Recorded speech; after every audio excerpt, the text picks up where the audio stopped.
Alright everyone, it's time for your 1984 dystopia bullshit of the day as HBO knocks Gone with the Wind actually out and says they're not going to have that series available. They outright canceled Cops, which is an extremely long-running, very popular series.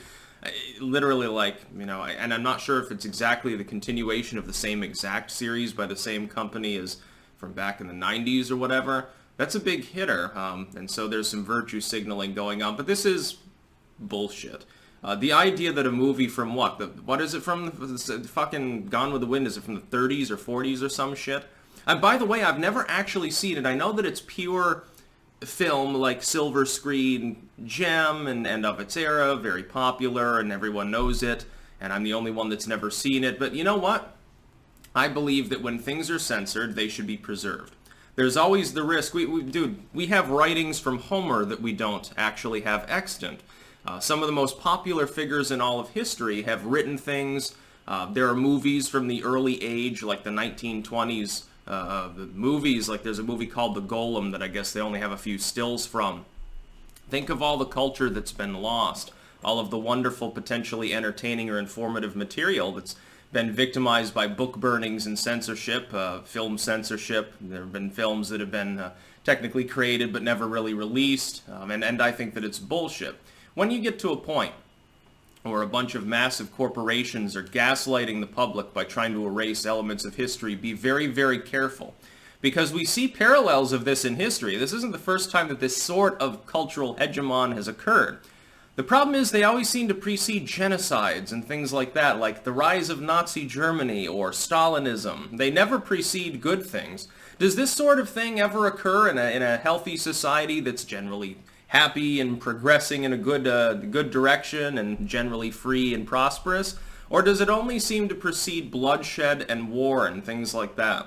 That's what I would ask people. This is not just some empty symbolism by HBO. I mean, for them it is. For them, it's corporate virtue signaling. Oh, look, we're helping for racial justice by erasing this movie for which, by the way, the first black Oscar Award winner was from the fucking movie. Wonderful, wonderful. She gets erased because I guess it's racist now for that to happen. Yes, believe it or not, in materials that are 50, 60, 70 years old, there might be overtones of political or religious or sexual ideology that are not current. Believe it or not, the past tends to be in the past. Not necessarily everything there conforms to modern standards. It's just like when you're getting rid of statues. Now, with the exception of Leopold II's statue, for which I am not going to shed a tear because I could rant for 20 minutes about Leopold. Destroyed Belgium's colonial ambitions, by the way, so I'm not sure why any of the ethnonats would have a problem with that particular move. I suggested they replace it with a statue of the band Karuki. Or at least like a plaque or something, because that's the only other thing I can think of from Belgium that would be relevant. How about a chocolate bar? You know, that's, again, a fixture of colonialism, but in the most literal sense.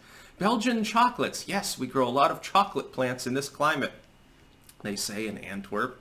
But, any time that this happens, the corporation is just virtue signaling. I've talked about moral panics. This is part of the same political moral panic we've been in anyway for the last few years. What did I expect to happen? The organizational, central political aspect of it has already begun to wash away. Now it's just corporate opportunism. They will inevitably destroy, by the way, the movement through commercialization. You're going to have a lot of $10 Chinese sweatshop-made shirts saying Black Lives Matter. Wow, it's going to be a wonderful time. Support human rights abuses in order to prop up human rights. But anytime corporations are involved with something like this, I don't expect this to actually lead to like a war, or genocide, or civil war and all that bullshit people are rambling about. Oh, the U.S. is going to balkanize inevitably. No, it's not. It won't be allowed to happen, trust me.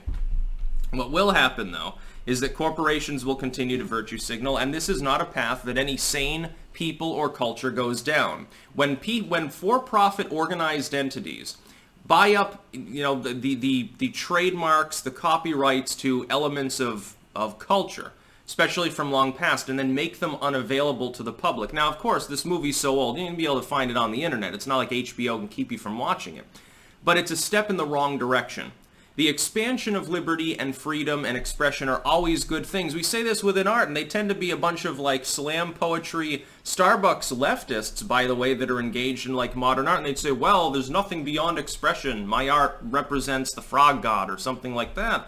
And then, but at the same time, some of these same people say, but it's okay if we erase this movie because it has like a Mammy reference or something. So that wasn't part of culture. No, those who don't learn from history are doomed to repeat it. Be very, very careful, left, because you're fast erasing elements of history that probably should not be forgotten. Not always for very happy reasons either. That's about all. Peace out.